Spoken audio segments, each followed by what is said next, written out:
All right, I just wanted to welcome you all to the first event of the semester. My name is Catherine Siskanik, and I am the events coordinator for the Economics Society.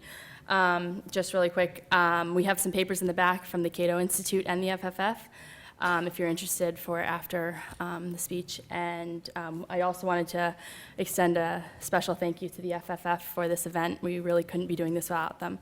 So,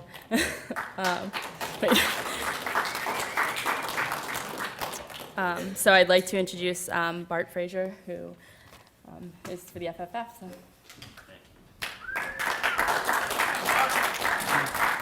How you guys doing? Well, believe it or not, this is the third year that we're starting our Economic Liberty Lecture Series here. We do this in conjunction with the GMU Economics Society. We simply could not do it without them. If there are any new students here, freshmen or any other students who are not members of the club, I highly recommend you guys join. It's filled with a bunch of energetic guys who are really serious about both economics and the ideas on liberty. And if you're here, you obviously love the idea of liberty, and there's really no better home for you at GMU. So I highly recommend you guys join it. If you're not familiar with the Future Freedom Foundation, we are a nonprofit libertarian foundation whose mission is to spread uncompromising libertarianism to Joe Sixpack, the average guy. We're not a policy institute. We're not trying to influence lawmakers. We're going after your parents, essentially. And we do it through a variety of methods. We do it through our print publication, Freedom Daily. It's available for free up in the lobby there. You can grab all the samples that you want. We also do it on the internet, obviously. It's probably our main venue for educating people. For instance, all the videos from this lecture series are free for the viewing up there. If you go to our homepage and go to the conference classroom, you'll see all the videos from this lecture series. And we're also going to be starting next lecture live streaming. If you go to ustream.com and to the Future Freedom Foundation site on Ustream, you'll be able to watch it if you can't make the lectures. Tonight's topic is immigration, and there's probably no more divisive of an issue in the libertarian movement anyway than immigration. And I am not here to persuade you one way or the other. There are better people here to do that tonight. But I will at least state the foundation's stand on it, the FFF stand. And that is basically a property rights issue, and that the state really has no business in it. If an individual is not violating anyone else's rights, the state has no business in that relationship. And if I lived on the Rio Grande and I had a Mexican neighbor across the river who I wanted to invite for dinner, the state really has no say in that. I should be able to invite whoever I want to my house. So without further ado, Bryan Caplan is our speaker tonight. He is a professor of economics here at GMU. He is an adjunct scholar at the Cato Institute. His articles have appeared in the American Economic Review, the Economic Journal, the Journal of Law and Economics, Social Science Quarterly, the New York Times, the Wall Street Journal, the Washington Post, and many other outlets. He is the author of The Myth of the Rational Voter, Why Democracies Choose Bad Policies, and he's coming out with a new book entitled Selfish Reasons to Have More Kids, Why Being a Great Parent is Less Work and More Fun Than You Think, which I, being the father of a new daughter, can't wait for. The title of his speech is Immigration Restrictions, A Solution in Search of a Problem. Please welcome Bryan Caplan.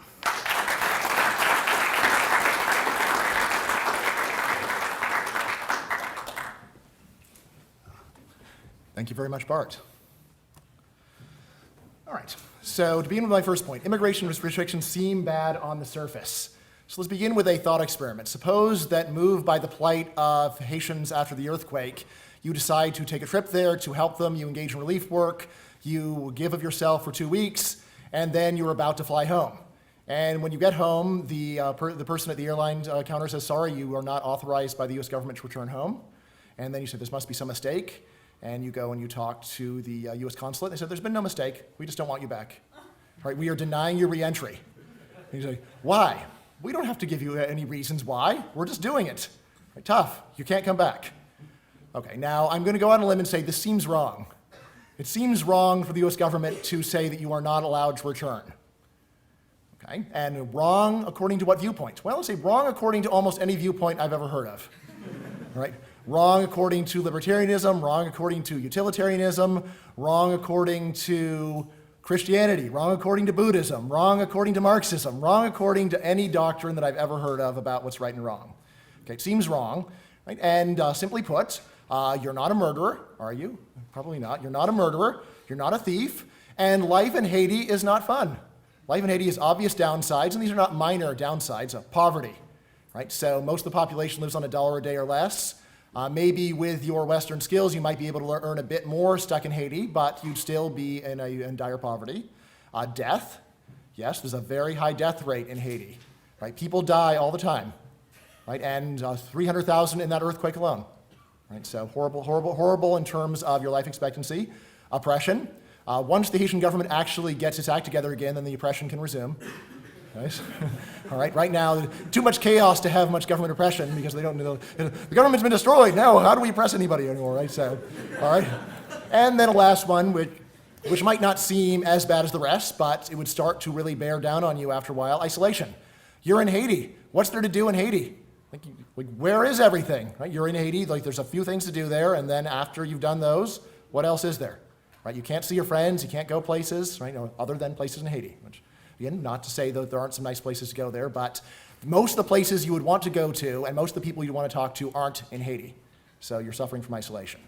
Right now, you might go and say, well, the whole problem and why it's so bad to make a person stay in Haiti is that in this thought experiment, your family and friends are not in Haiti with you. So you might say, it's not so bad to be in Haiti as long as you're with all the people that you care about, or most of the people that you care about. All right, so let's change the thought experiment.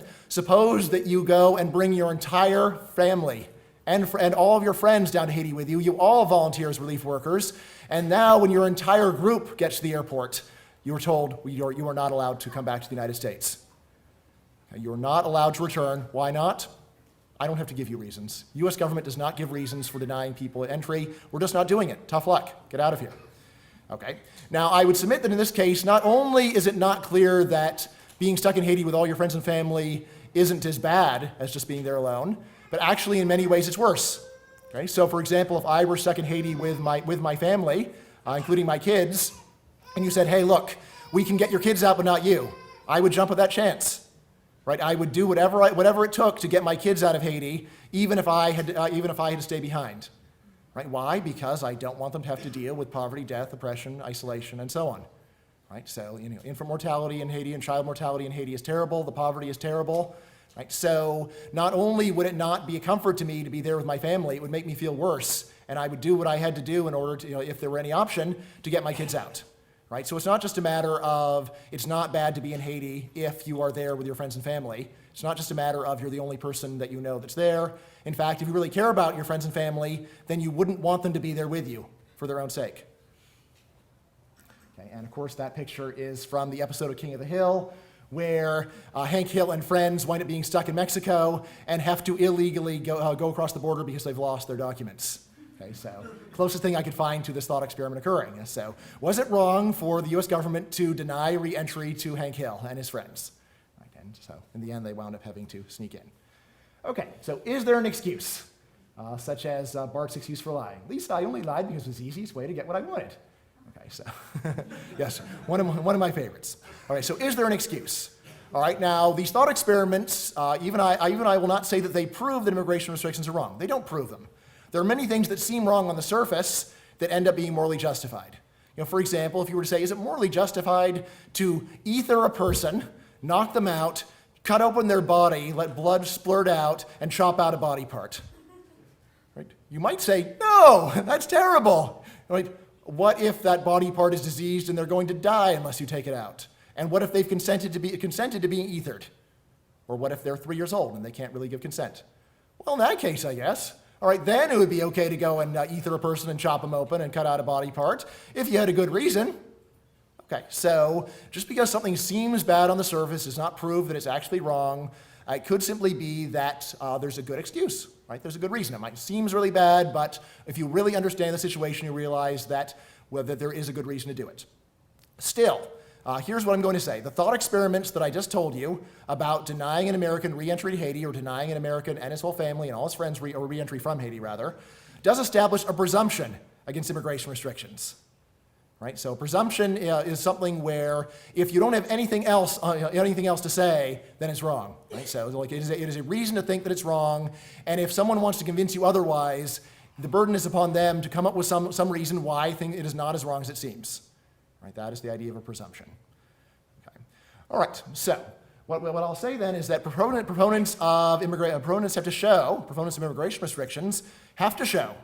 Right? And again, not just have to show because I have some strange view, but according to any moral view that I've ever heard of, proponents have to show that the evils of immigration overcome this presumption against restriction, a presumption that regardless of your starting point, you should share. Right? And on top of this, not only do they need to show that there's some evils of immigration that are strong enough to overcome this presumption, they also need to show something even stronger. They need to show that there's no more humane or cheaper way to handle these problems. So it's not enough to say that immigration causes some problem, it's a bad problem, that's a good enough reason, it overcomes the presumption against telling people they can't come here. They also need to show that there isn't some cheaper and more humane way of taking care of the same problem. Okay, so, and this example here, I would say this is Bart failing to overcome the presumption against lying. Is lying always wrong? No. If there's an axe murderer who comes up to you and says, tell me where the children are, I'd say that it is morally incumbent upon you to lie. Why? Because he's going to kill the children. All right, so that is a great excuse which overthrows the general presumption against lying. However, Bart's story is not a very good example of overcoming the presumption against lying. So like, I'm lying because it's the easiest way to get what I want. Well, who doesn't lie for that reason? Right, so that seems like an example where we laugh because that is not a good enough reason to lie. Okay. So let's consider leading excuses.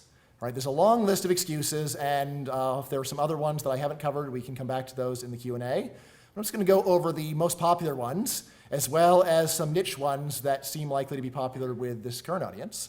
So, leading excuses for immigration restrictions. What are the greater evils that immigration restrictions prevent, which are sufficient to overcome the presumption against saying that someone who's not a murderer or thief can't get on a plane, come here, rent an apartment, and get a job?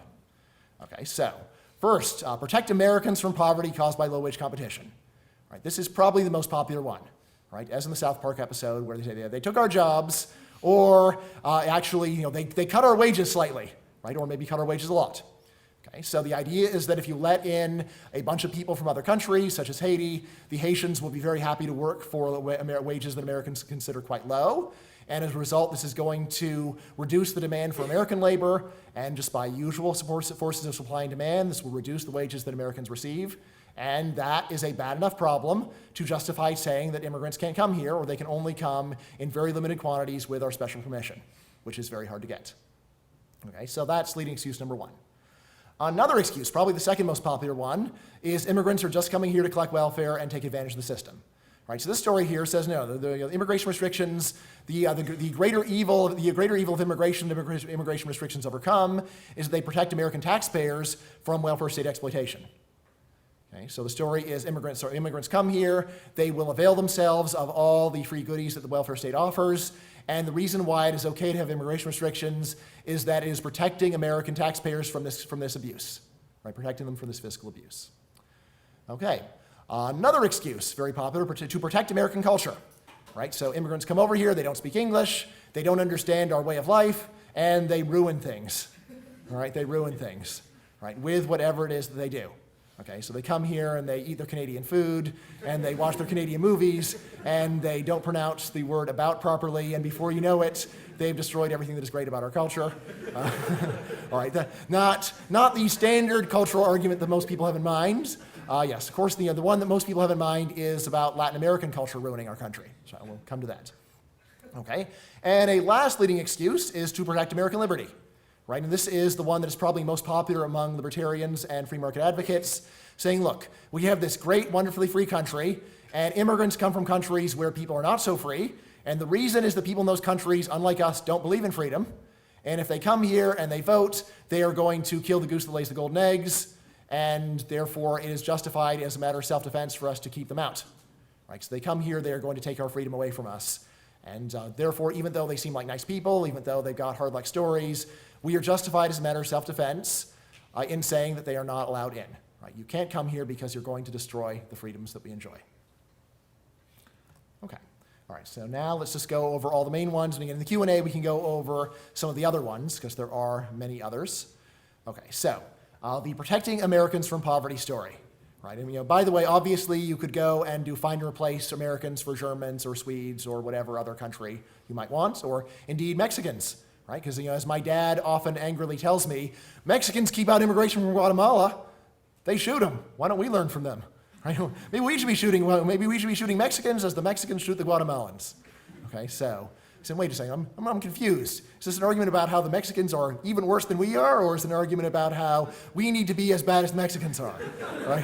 All right, whatever. In any case, but just for the sake of convenience, I'll stick to Americans. Protecting Americans from poverty. All right, this is a simple story here, which begins with a hard fact. On Earth, there are 1 billion people who live on $1 a day or less right now.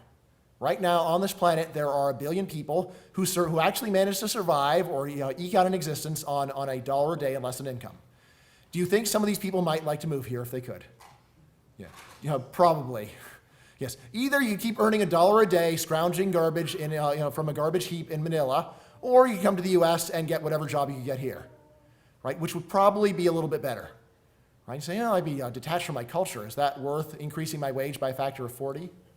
Earnings by a factor of 40? Probably, at least in the eyes of many, right? It might not be, all 1 billion might not come at once, but still, even if only 10% of people who are on the edge of starvation were to come over here, that would be a very large number. Okay, so tons of people would love to move here, and if they did, then American wages would plummet. That's the story. Okay, and why would they plummet? Supply and demand. Large increase in the supply of labor. And when there's a large increase in the supply of labor, just like when there's a large increase in the supply of, say, potatoes, the natural result is that the price of the product that is being sold is going to go down by a lot. Okay, so if we were to increase the potato supply by 1 trillion potatoes a year, probably the price of potatoes would go down to like a penny a potato or something like that. And similarly, if we let in 100 million new workers into the United States over a very short time period, the probable result would be that the wages that Americans receive would fall, and not just fall by a little bit, fall by a lot. Okay, so that's the story, and you've probably all heard this many times. And again, this is probably the main reason why most people think we need immigration restrictions. Okay, so the story has many holes. The first one, low-skilled wages are likely to fall, but most Americans are not low-skilled workers. Right, so what is the skill level of the typical person on Earth who earns $1 a day? Let's see. Well, first of all, most of them are not literate. Most of them can't even read or write. Right? Most Americans, on the other hand, can read and write. Is it possible that they would wind up taking different kinds of jobs because they have different skills? Very likely. Right? So not only can they read and write, they have considerably less education.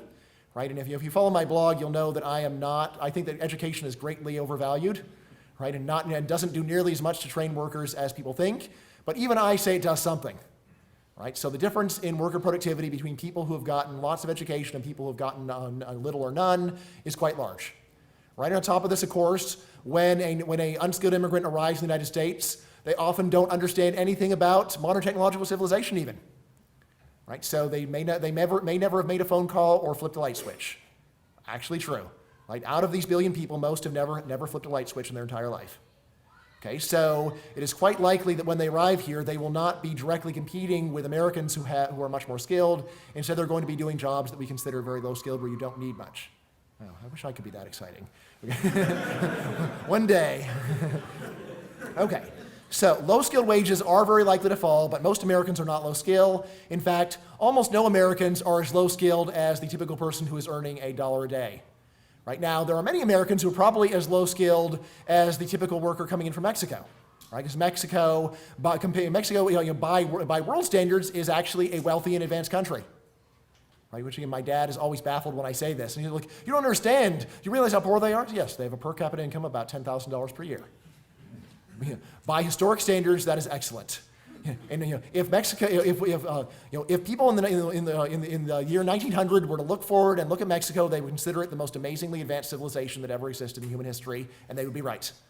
Okay, so Mexico is actually not doing that badly by world standards. So what are the countries that are doing really badly? Haiti, Bangladesh, Pakistan, Congo. Right? These are countries where people really do survive on $1 a day. In Mexico, that would be extremely rare. They're doing much better than that. Okay. All right, but anyway, so it means in Mexico, there probably are a lot of workers who have skills that are comparable to those of American high school dropouts anyway. All right, so anyway, first problem is that while low-skilled wages are likely to fall, most Americans are not low-skilled. So they wind up, rather than being competitors with the new workers, they wind up being people who consume the products that the low-skilled workers now provide. Second key point, estimates of this wage effect are small. Right? In the world of academia, the most intellectually respected and academically well-published critic of immigration is George Borjas at Harvard. And if you go to his labor economics textbook and find out what is the harshest critic of immigration in the entire Ivy League, what does he say about the wage effect of low-skilled immigration?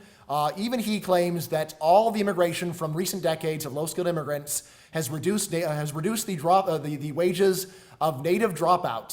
So people born in the United States who dropped out of high school, said decades worth of immigration have reduced their wages in the long run by 4.8%. Not 48%, right? Not 480%, right? 4.8%, and not per year. Total effect of decades, right? And if you don't believe me, just go to his textbook, right? I got his textbook for free, and I said, hey, let's go and see what he says. And wow, right? This is the effect that has led George Borjas to wage a one-man Ivy League crusade against immigration. The horrible effect of decades of millions and millions of people coming here to a vastly better life have reduced the wages of high school dropouts who beat me up and took my lunch money by 4.8%. Doesn't seem that bad, really. All right.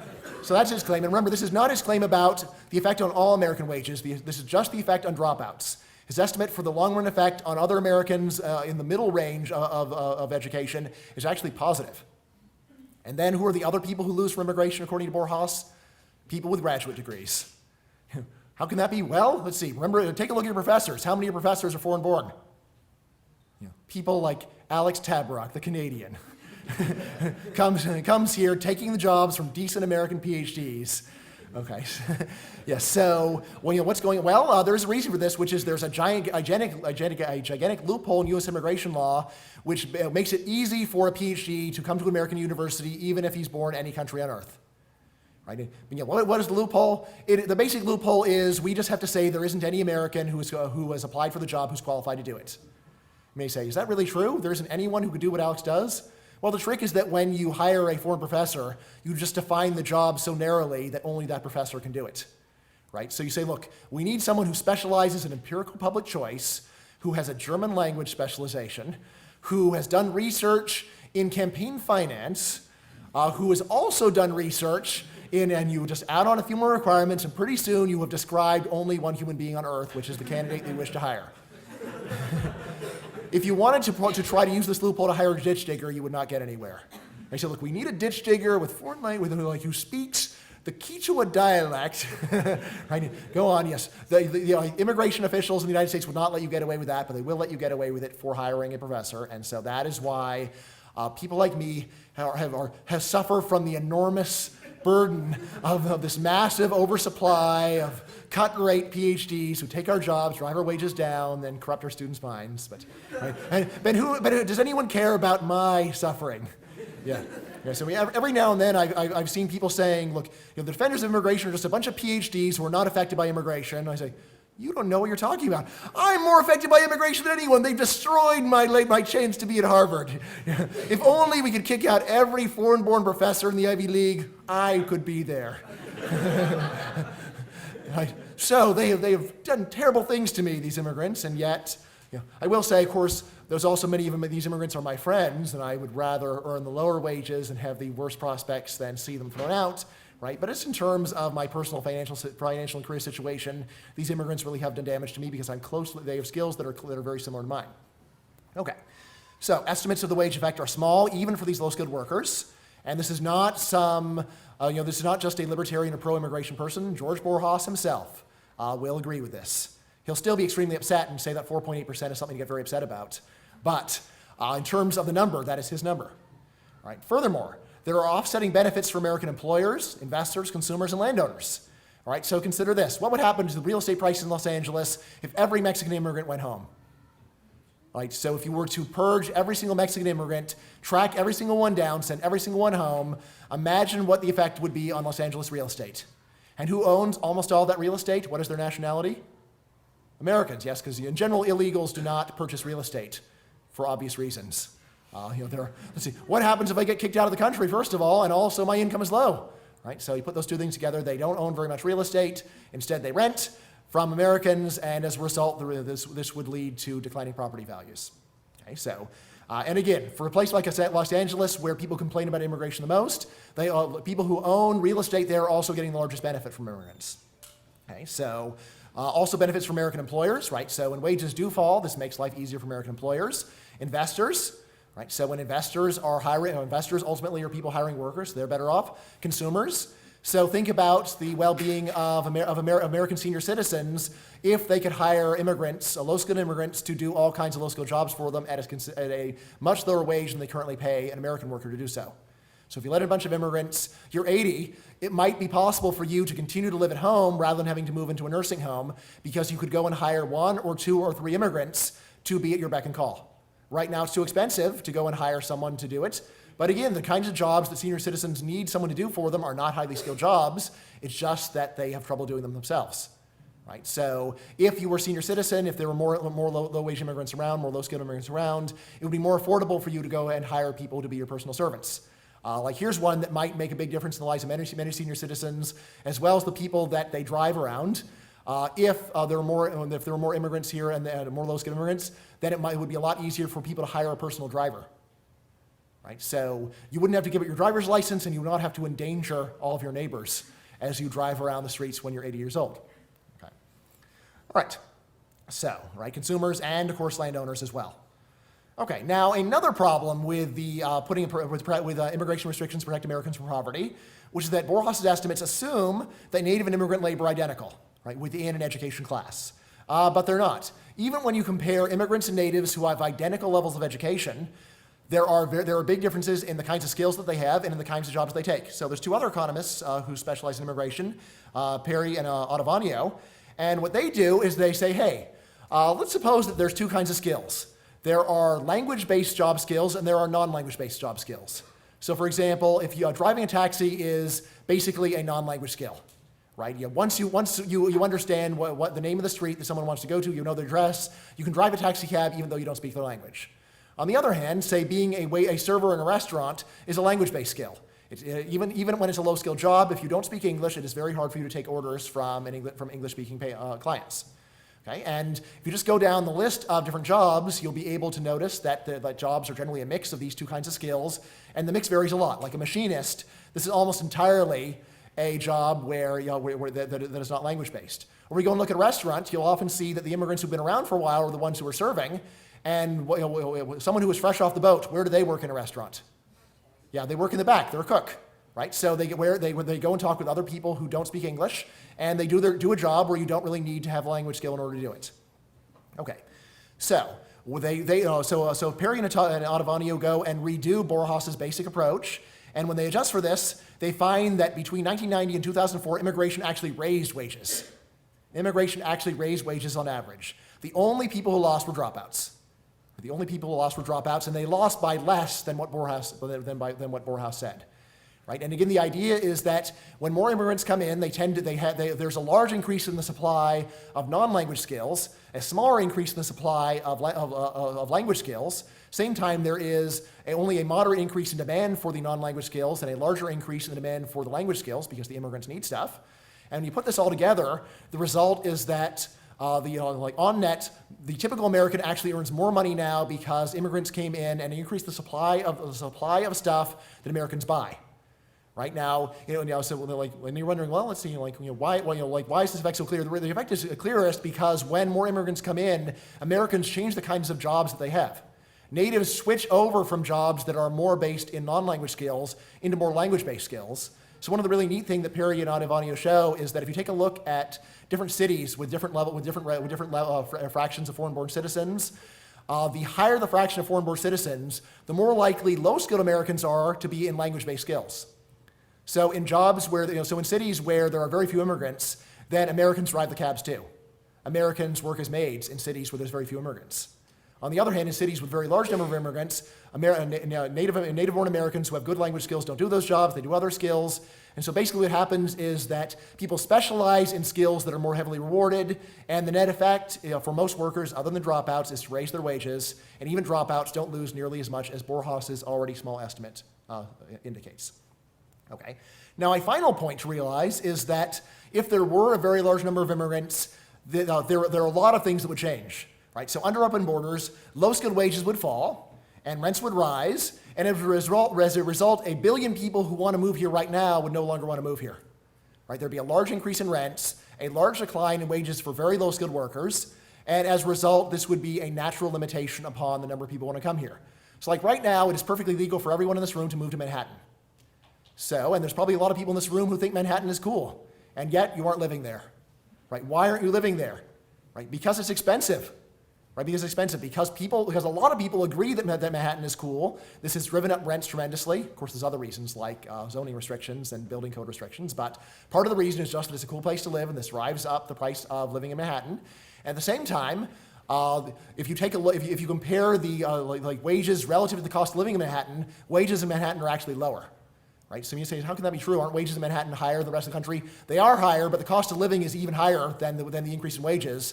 So in fact, when you live in Manhattan, you are actually working for lower wages than you would in the rest of the country. Okay, so roughly speaking, I think that wages in Manhattan are something like 15% higher for comparable workers, and yet the cost of living might be 20 or 25% higher.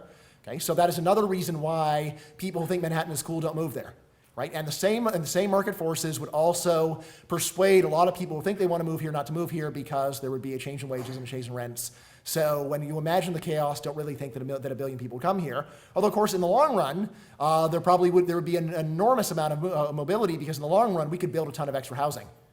In fact, we could, first of all, fill up all the vacant housing that we have right now, like tomorrow, right, with all the people who would like to be here. And then the construction industry would see a boom, the likes of which the world has never seen, right? Because there'd be so many people who'd love to come here, and at first they'd be saying, wow, like it's so hard to afford these American rents, but over time the American rents would come down as builders in all the parts of the country where you can still easily build and get permission would start building to house the new immigrants. But anyway, the imagined chaos that people foresee from letting in a ton of immigrants overnight would not materialize, because market forces, wages, and rents provide a natural check.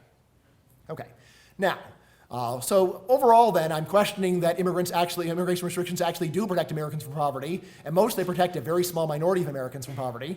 Right? And you may say, what's so important about them compared to all these other Americans, or compared to the immigrants themselves? But anyway, let's just suppose for the sake of argument that that immigration restrictions really did protect Americans from poverty. So let's buy the argument that immigration restrictions protect us from poverty, hook, line, and sinker, and then say this. Look, even if the complaint is true, is there any cheaper and more humane alternative? And here I will say, not only is there, but there is clearly a much cheaper and more humane alternative. And that alternative is to freely admit immigrants, but charge them an admission fee or a surtax. So the admission fee would be to say, you can come here, but you have to pay us $10,000 to come in to get your green card. Or the surtax would be, you're welcome to come in, but you have to pay 10 percentage points higher taxes than Americans do. Okay, and then we take this money and we use it to compensate the native workers. Take the money and we set up the American-born high school dropouts relief fund. Right, and if you're in that group, you get a check. Right, anyone that we think is losing gets some money from this. Right, and this is clearly better than what's going on right now. It would serve the same function. It would still deter immigrants from coming and putting pressure on American workers. And we would take that money and we would compensate them for whatever pressure did occur.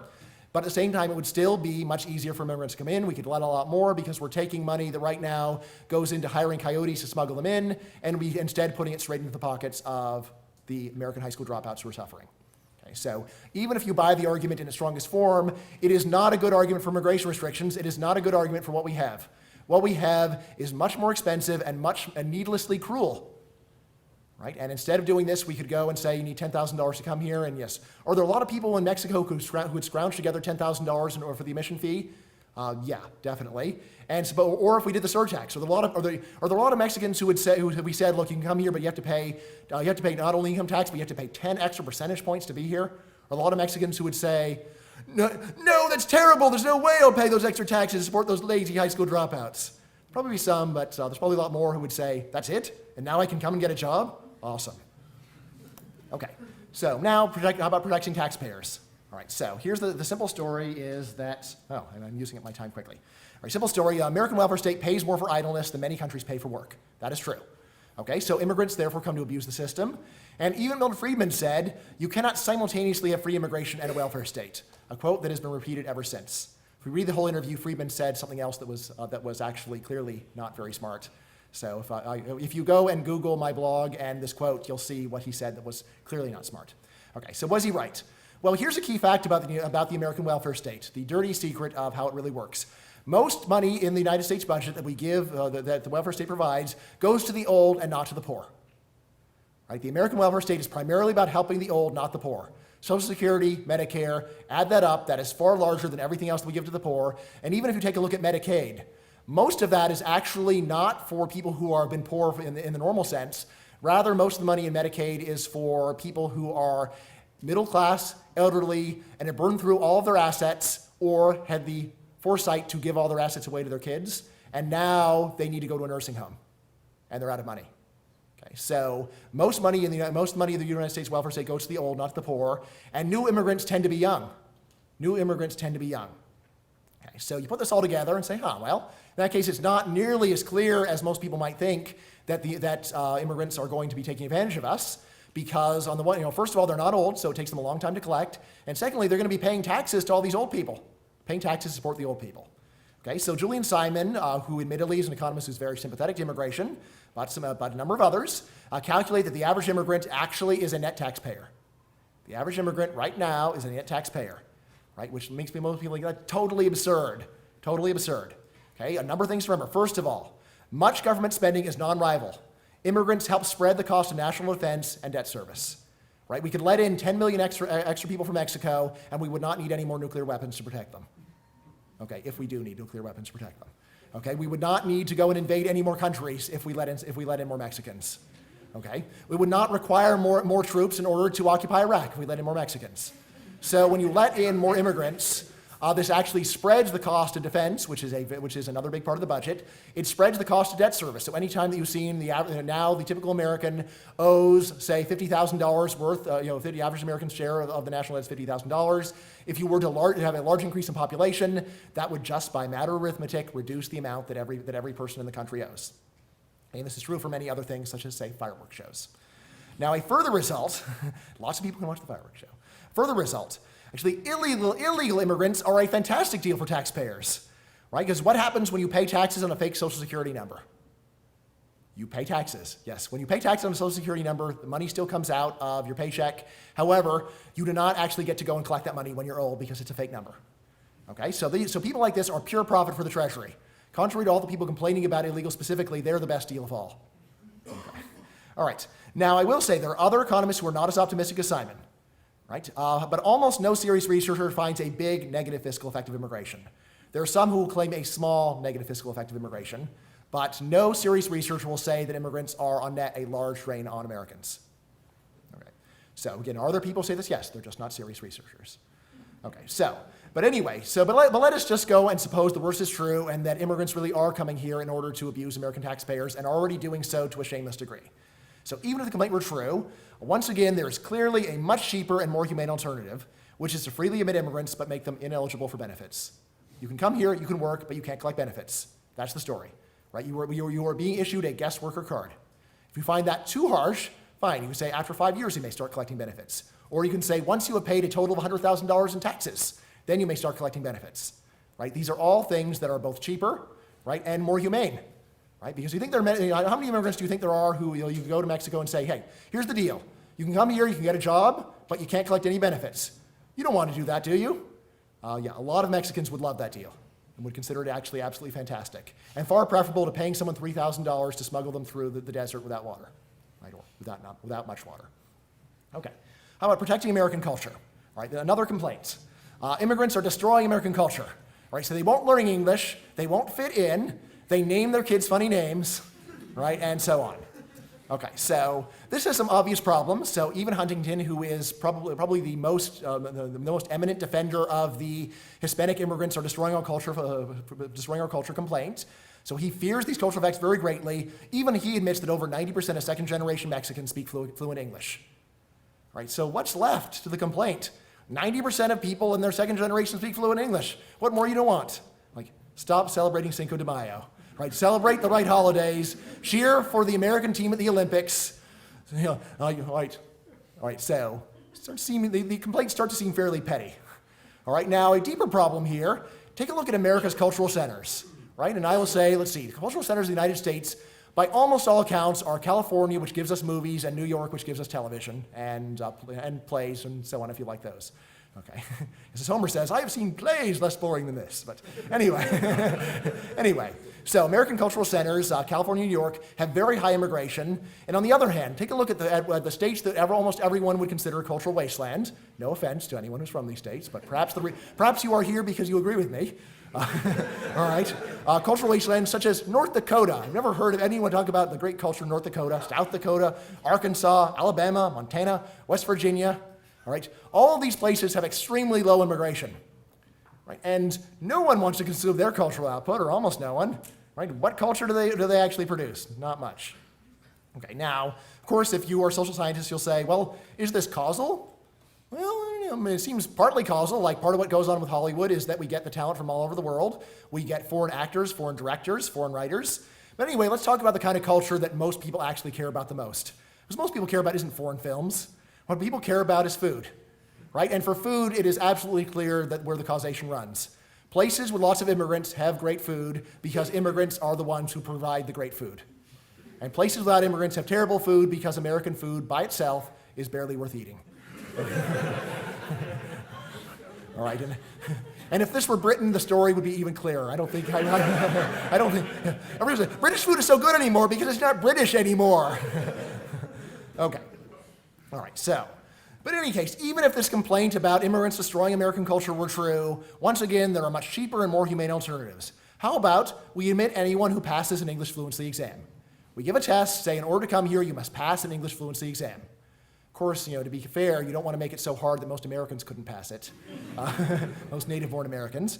But let's see, do you think that if all you needed to do in order to gain admission to the United States was to pass an English fluency exam, how many people on earth do you think would immediately be going to their language school and acquiring fluency in a very short time period? I think very quickly you would see massive numbers. And of course, in fact, there's plenty of people around the world who already speak fluent English, who learned in school and and could speak it just fine here, and would in no way destroy our culture with their failure to speak English.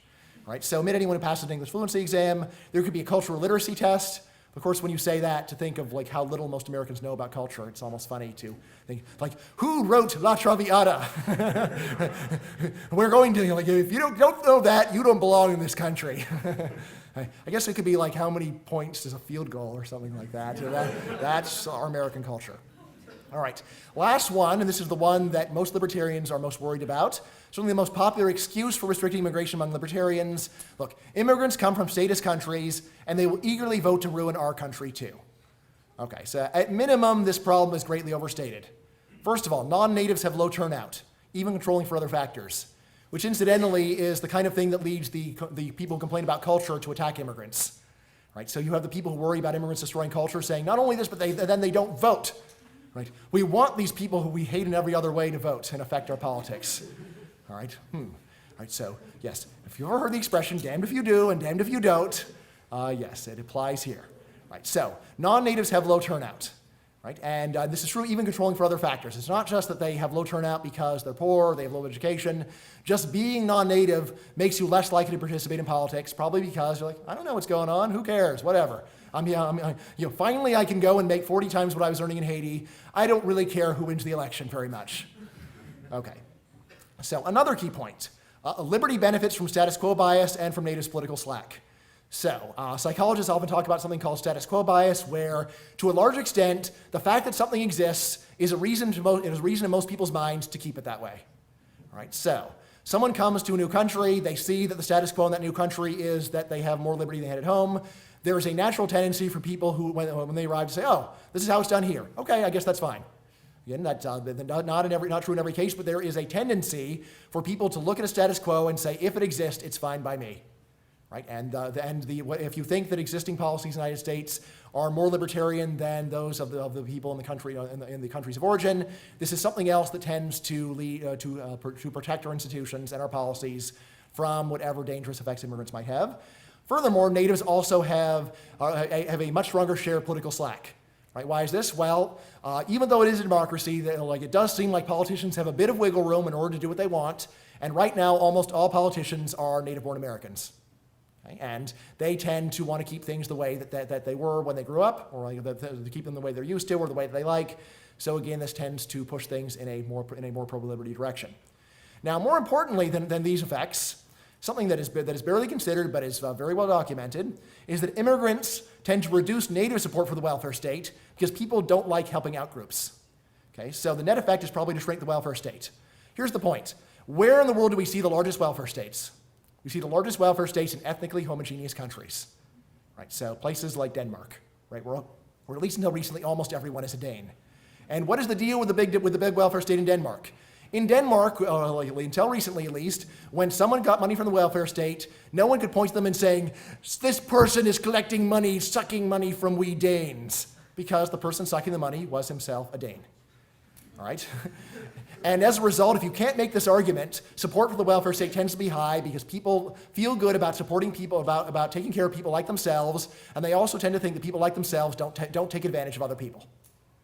On the other hand, ethnically heterogeneous states where there are many ethnicities together, where there isn't a common identity, tend to have small welfare states and smaller government spending in general. Why? Because when government politicians comes along and says we need to spend money to go and help people, there's a lot of people who either openly say or think to themselves, which people? Not people like me, we're the ones who pay for all this stuff. It's other people who are the ones who get all the stuff. We're people, my kind, the one who get stuck dry by all these people. Okay. All right. Yes, and interestingly enough, there's actually a very plausible case that one of the main reasons why America has a relatively small welfare state is that 13% of Americans are black, and white Americans don't totally consider blacks to be full Americans on some gut level. Well, they're Americans, but they're not like Americans like us. Okay, and as a result, they are more reluctant to support the welfare state. And again, there's good data here where a lot of resistance to the welfare state is, it turns out to be disguised resistance to wanting to pay for programs that benefit blacks. Okay, so on one hand, you could say, what an awful reason to oppose the welfare state. On the other hand, it is a reason to oppose the welfare state that actually does change people's minds. Okay, so when you let immigrants in, even if they are in fact more status, the effect on natives is to make them less supportive of the welfare state. And the net effect is actually probably to shrink the welfare state, which is what we see in general in the data, where you're more ethnically homogeneous countries where people all share one ethnicity have the big welfare states, and ones that are more mixed have smaller welfare states.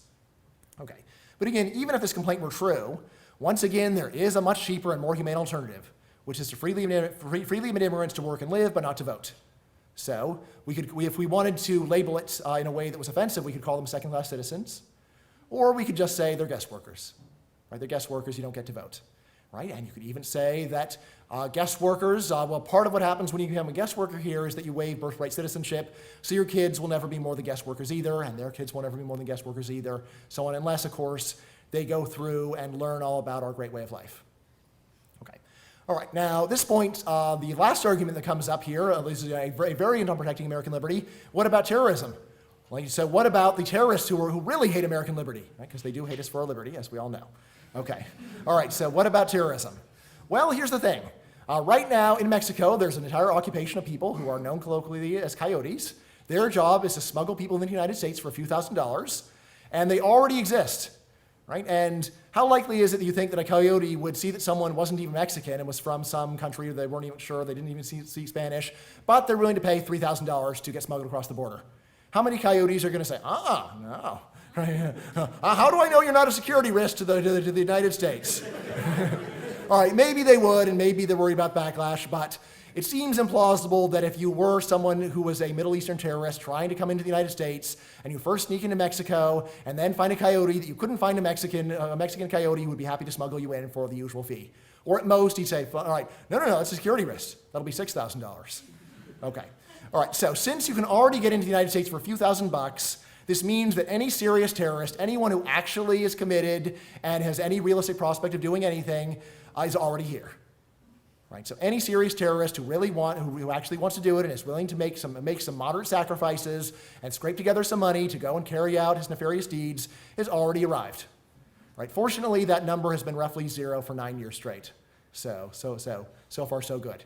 Yes, again, my dad was telling me, and you know that like 10% of the people crossing the Mexican border aren't even Mexican. Yes, they're Guatemalans, they're Salvadorans, they're people who first illegally go into Mexico and then illegally go into the United States. Like, no. Yeah, that's what they are. Right. Either that or they're extremely incompetent or impoverished terrorists. Right? All right, so the verdict. Yes, so in fairness to Nelson, as far as I know, he didn't actually say this, but he should have. It is the classic bully's line. You're breathing my air. That's why I'm punching you. You brought this on yourself. Right, yes, which probably is the ultimate argument for immigration restrictions. Okay, so standard arguments fail to overcome the presumption against immigration restrictions. Okay, so how so? First of all, the problems that restrictions purport to solve are at best grossly exaggerated. Right, all those problems that, as we saw, are grossly exaggerated by people who are minimum, rather hyper, let's say. Right? People who see the slightest evidence that there's a problem and first of all lead to the conclusion the problem is large. Secondly, here's the thing, even if you thought the problems were serious and substantial, so even if you disagree with everything that I said until basically the last line of each slide, there are certainly cheaper and more humane alternatives. Right? So everything else I said about the social science, merely probable, could be wrong. But to say that there are cheaper and more humane alternatives, I don't think that you can with a straight face deny that these alternatives are possible and would work at least as well as what we currently do. Okay, so what are these cheaper and more humane alternatives? Entry fees. You want to come here, you have to pay some lump sum fee in order to get in. And we take that money and we use it to compensate whoever is harmed by immigration. All right? Surtaxes. If you want to come in, you have to pay a higher income tax rate. Okay? Both much better than telling someone you are not allowed in at all. Welfare eligibility requirements. So if you think the problem is they're coming here to take advantage of the welfare state, you can simply say you are not eligible to collect welfare. You are here legally, you can work, right, but you cannot collect any benefits. If you want to send your kids to school, you have to pay the tuition. Right, and again, if you think that's too harsh, fine, then we can split the difference. Right, again, so yes, I think all of these are too harsh, but if it were a matter of either doing this or immigration restrictions, then I would say do these in a heartbeat. These are all policies that a sensible, humane person might favor, unlike immigration restrictions, which, once you know the facts, a sensible, humane person could not favor. Yes, that is my position. Yes, once you know that there are alternatives. Again, you may have never considered the alternatives. You may have been brainwashed by your parents, say. Okay. All right, welfare eligibility requirements. Fluency test. If you're worried about the cultural damage, a fluency test, again, is a much more humane and cheaper way of handling the problem than saying you can't come here because who knows whether you speak English. How about you just try speaking English to them and see if they speak English? All right. It seems like it's a more humane and cheaper approach. Because, there are people outside of the United States who do speak English.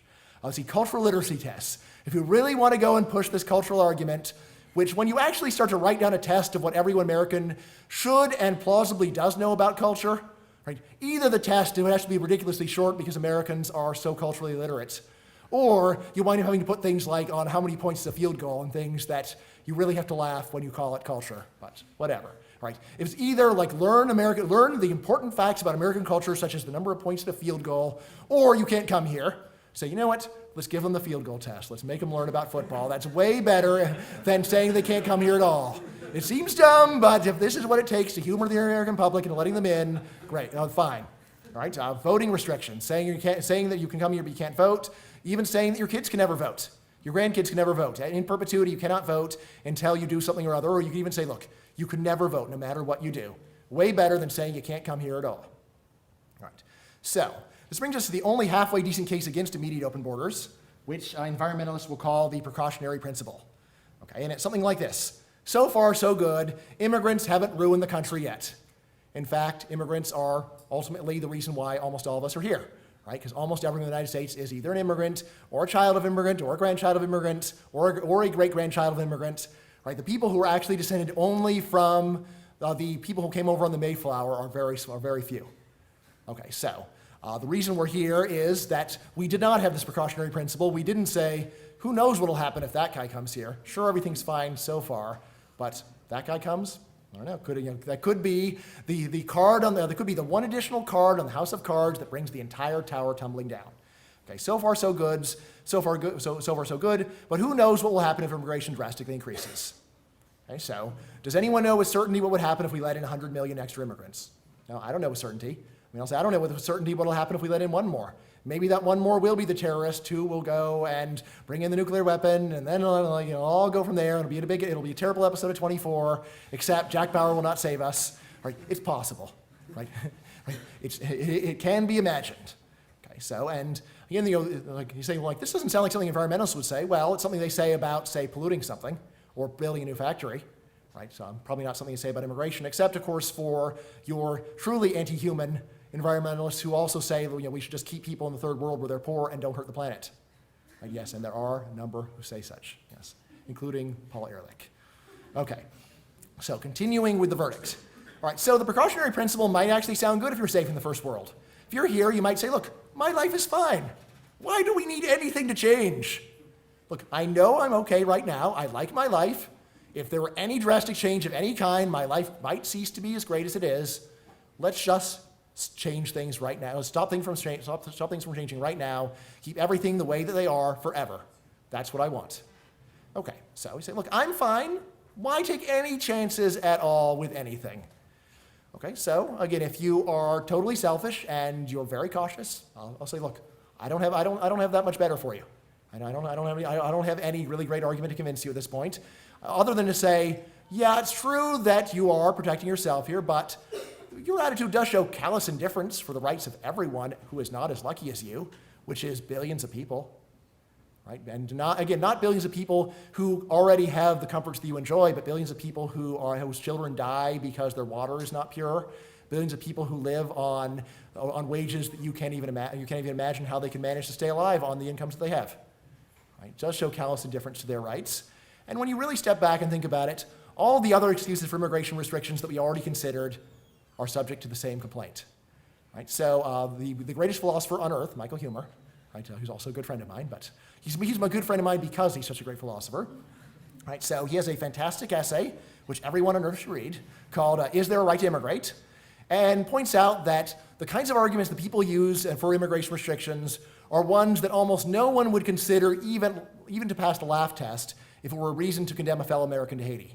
Right? So imagine going back to the thought experiment in the beginning, you are the immigration agent of the United States explaining why the American who went to Haiti to help out is not allowed to come home. And you say, look, you can't come home because you depress our wages a little bit. Sorry. It's like, how much? It's really slight, but we just don't want him to go down at all. So you can't come back. Sorry. Too bad. You like do deny. Are you planning on getting a job?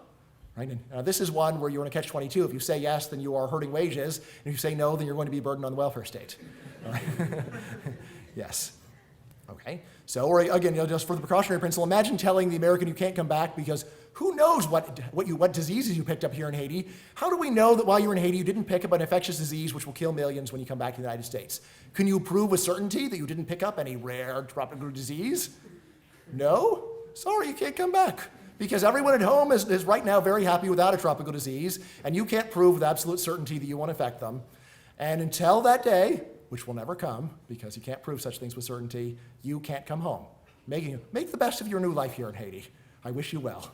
All right, yes. Or imagine telling the American who is trying to come home from Haiti, you can't come home because you might collect welfare. Say, are you collecting welfare? Are you collecting welfare now? No. Have you ever collected it? No. Can you prove for sure that you'll never collect any welfare? No. Oh, well then. Well, in that case, we're going to keep you here because we're just a little bit nervous about how you might be a burden on the welfare state, right? Or start getting to the arguments that the immigration officer might give that would get him strangled by the irate American, if the other ones didn't already. You can't come home because you sully our culture. Right? You go there and try to come home, and they say, look, can you name 4 of the operas of Wagner? No? We don't need your kind in America. America is trying to preserve a certain level of European culture, and people like you are dragging us down. You can't come home. Like, what if I go and learn about some operas of Wagner? Come back and then we'll talk. Of course, by then there'll probably be some other cultural requirements which we'll have imposed. And every time you come back, there'll be some new ones because culture just expands constantly.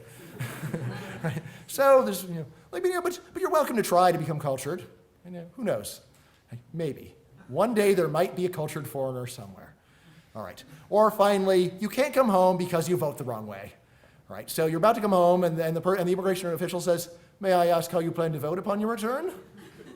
And you say, and you really try to get some idea, and you're like, "Democrat? Sorry, wrong answer.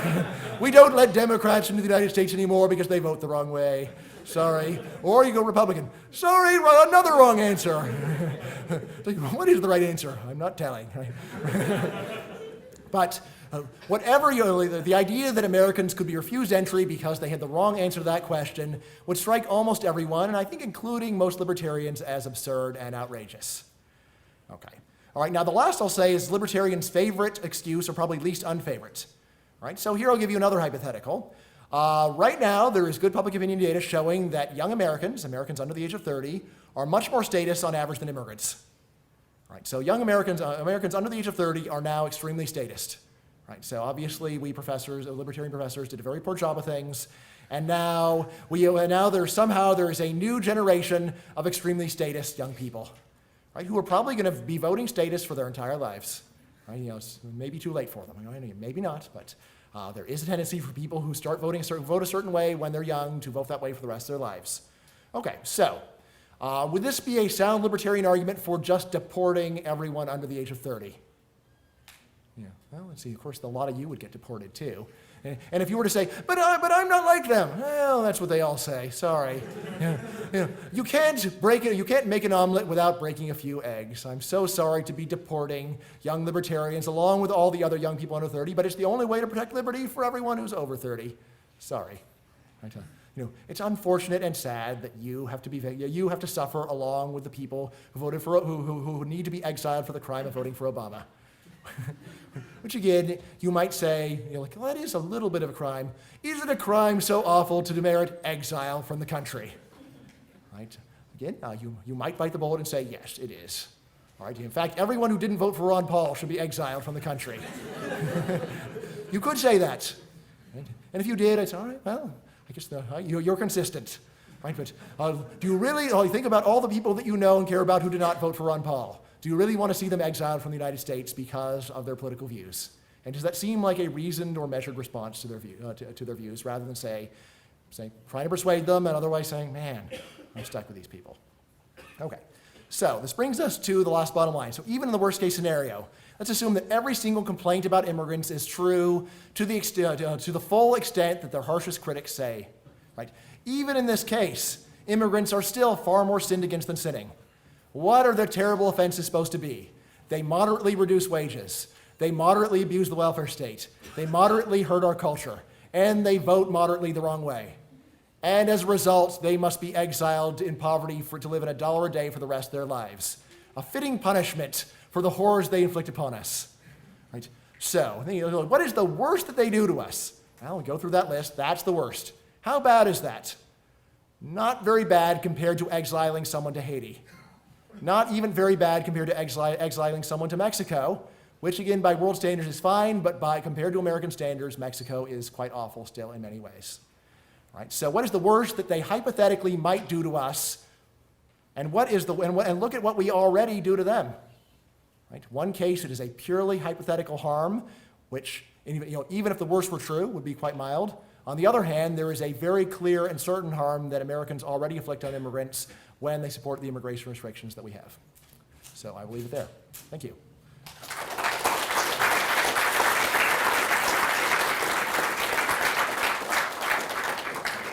So we've got about 10, 15 minutes for questions, so happy to take any and all questions, however hostile. All right, if you'd like to ask a question, please raise your hand, and Kath will bring the microphone to you, and please speak loudly because the microphone is only for the camera, so please raise your hand. Yes.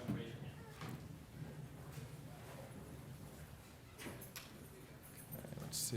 Is the microphone going to anyone? Or have yes. Hi. I was wondering what you think about the proposition that crime is a problem among immigrants. And All whether you right. think that's So actually a so there's problem. very good data here, and the punchline is that immigrants actually commit crime at a lower rate than natives. Right? Immigrants commit crime at a lower rate than natives. So again, this is more of a case where people take a look at and any immigrant commits a crime, and this becomes some horrible feature of immigrants in general, rather than just something that a small fraction of humans do. Okay, so and again, can that be right? Again, the most careful research by people who have no axe to grind does indeed find that the crime rate for immigrants is actually lower than that of natives. So and again with terrorism. Let's see, if we were to go and add in like all terrorist deaths and murders, so that's still only 3,000, which compared to the total number of murders in the last 10 years, which would be more like 300,000.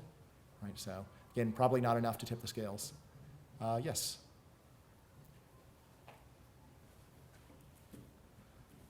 You say there's 1 billion people in the world living on $1 a day. Or but less, yes. Right. Wouldn't the main immigrants, though, be just the ones that would be in Latin America or Canada, I guess?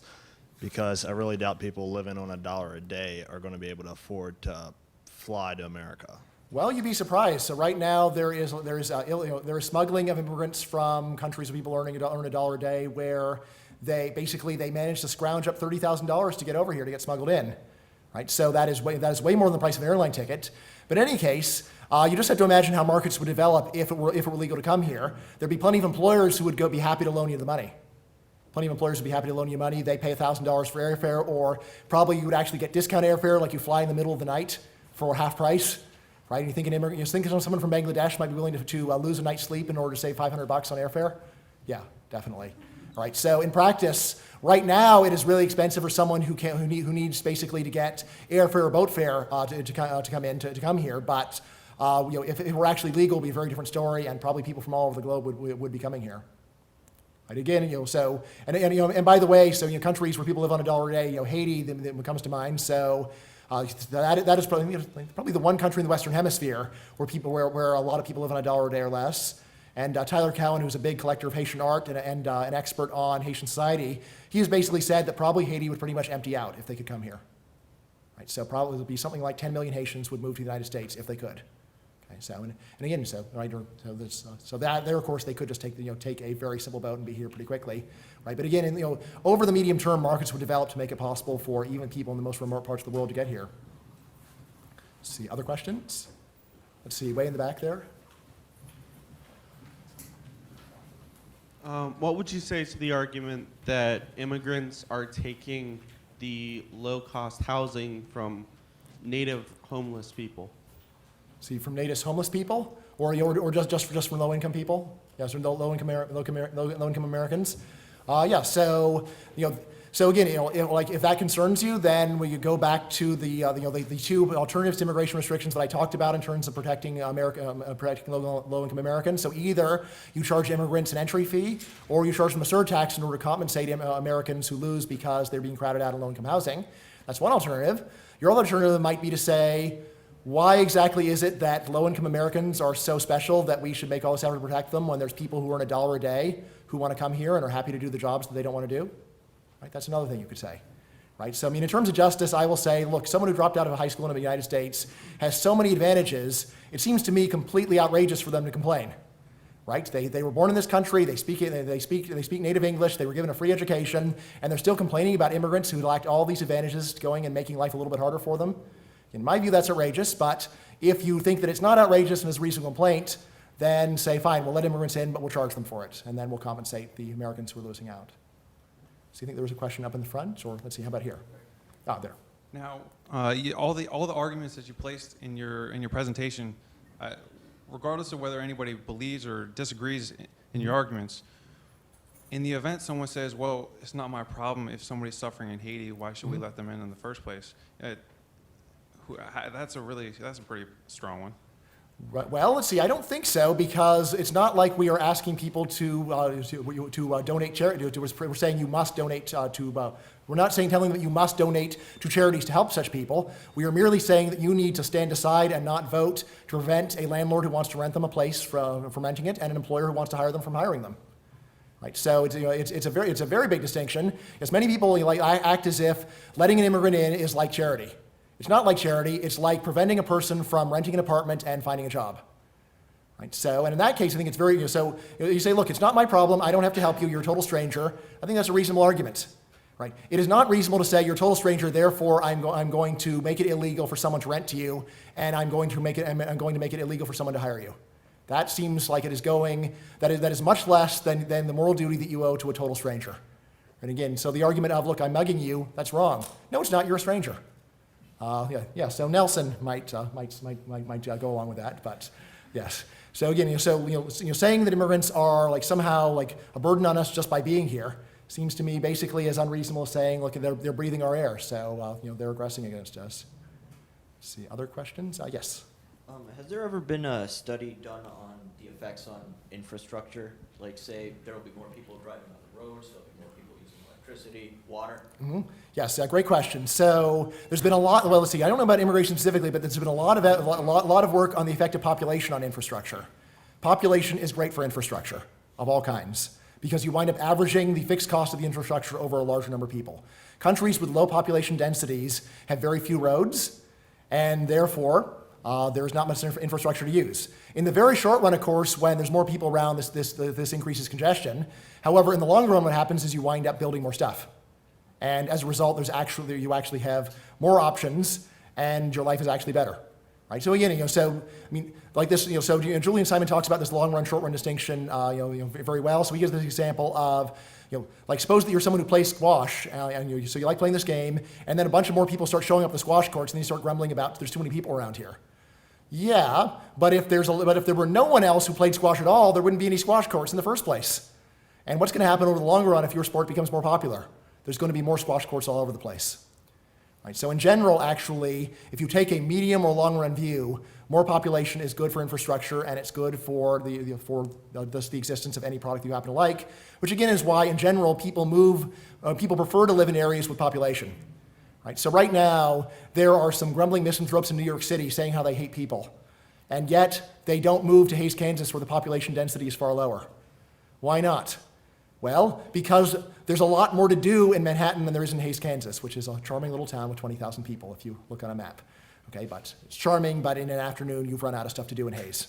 Okay, so people who don't like people live in New York because they like the secondary effects of people.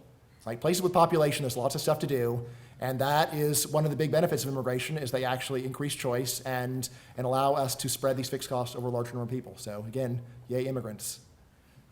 Or just the last case, take a look at Australia, where so you think, the immigration policy now is considerably more open, but historically much less open in the United States. So they basically have 1/10 of the population, and most of the country's empty. Right? So if you want to go and live in the middle of, like most of Australia, you really can't, because there's no other people there to go and share a grid with you. Let's see, other questions? Yes, right there. Would you have to advocate the repeal of a minimum wage in order to have a massive number of immigrants who are probably less skilled than $7.25 an hour? I think that's a great idea. I would say you don't have to do it. The result would be, if you kept the minimum wage and let in a lot of immigrants, then a lot of them would probably wind up working in the black market. Right? So they wind up working illegally. So they'd be here legally, but they would have an illegal job where they get paid less than minimum wage. Right? Or they wind up being unemployed and then they go on welfare. So this would be a very nice complementary policy. Although again, to go and say, sorry, you can't come here because we have a minimum wage, and you might have trouble finding a job, or you might work illegally. Again, that seems to me to be a rather unfair position to take. Saying, look, you guys have a minimum wage, therefore I have to suffer. That seems like, hey, I'm happy to work for a minimum wage, and there's a bunch of people there who won't. So again. It does make things harder, but I'd say, look, the obvious solution is to repeal the minimum wage. Or how about this? Say the minimum wage holds for everyone who is born in this country, right? But not for the non-native workers, and then we just raise the taxes on the non-native workers in order to compensate the new labor aristocracy of low-skilled Americans who won't deign to work for the old minimum wage. Let's see, in the back there. Yes. What about the argument for the effect that the drug traffic coming, especially across from Mexico, that probably relates to the crime question, but what about that scenario? Right. So I will not disguise the fact I think drugs should be legalized, and therefore I don't regard this as a serious problem. However, if I were trying to convince people who did not think that, I'd say, fine, well, why don't we go and we'll do what we said, and then we will take all the enforcement that we currently are spending on on immigration restriction and put it over for drug enforcement instead. Right? And you know what? We'll tell you what, we'll also use some of those entry fees and surtaxes to build more and harsher prisons for drug offenders. Right? We could do that too. Right? And I'm against that. However, let me say, I can at least understand the case against letting someone come here and sell drugs that make most people mess up their lives. I cannot understand the case for preventing someone from coming over here and working an honest job. Right? So saying that you're going to prevent someone from working an honest job just seems bizarre and cruel and it's awful in every way. Whereas someone saying, look, I think it's bad for people to use heroin and we should just protect them from themselves, that argument to me doesn't seem nearly as bizarre. So, if we were, we either let in more immigrants and this will lead, and part of that is that we're going to have stricter enforcement of the drug laws. They'll say, like, on net, that would still probably be an improvement. We have time for one more. All right, one more question, the most urgent question. Yes, right in the center, in the back there. How common do you think your views are among economists? See, among economists, who would actually bite the full bullet, it's probably just 5%. Right? Of course, that's like 100 times as common as they are among the general population. What I would say is, what fraction of economists think that we should have more open immigration than we currently do? And there I'd say probably 80%. Right? In particular, think that the economic benefits of current immigration are positive, and that if we were to say double immigration, those benefits would be positive too. I again say probably like 70, 80% of economists would think that doubling immigration would be not only beneficial, but beneficial to Americans. And if you were to go and add on that we could go and, in place of immigration restrictions, have some other more moderate policies of the kinds that I suggested that to deal with the concerns that people have, then I think I could probably get the immigrants to agree to at least a very large increase, not just a doubling, but tripling or quadrupling. Probably get most economists to go along with that. And the most they would say is, yeah, but you're never going to get people to go and do those other policies. But I'd say, but you agree that what I've suggested would be better than what we have. That's all I want to hear. I'll be satisfied. So, yeah. But again, this is not to say that most economists would go as far as I do, because most economists are also normal Americans. Yes. Am I not a normal American? That's right. I'm not a normal American. I stand outside my society and judge it. Right? Rather than sitting within it and defending it. Right? So I think that's what all thinkers should do. But again, if that's not your cup of tea, then at least if I can get you on board for moderately increasing immigration, I'm happy just to get that. All right. So thanks everyone for attending.